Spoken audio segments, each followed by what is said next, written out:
Welcome to Penrose Learning, where we make understanding easy.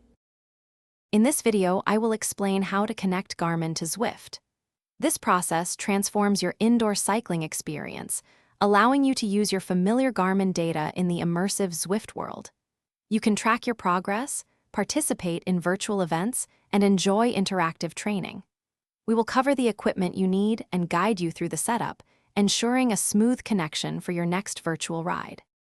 To get started, you will need a Garmin cycling computer, such as an Edge Series device or a multi-sport watch like a Fenix.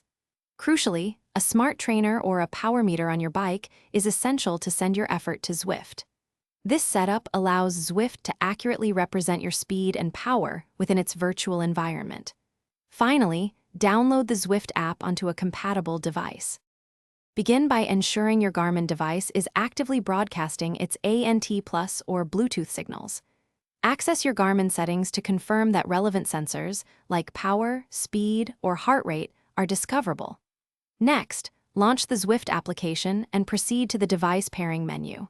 Here, you will see a list of nearby sensors. Select your Garmin's broadcasting signals for power source, cadence, and heart rate.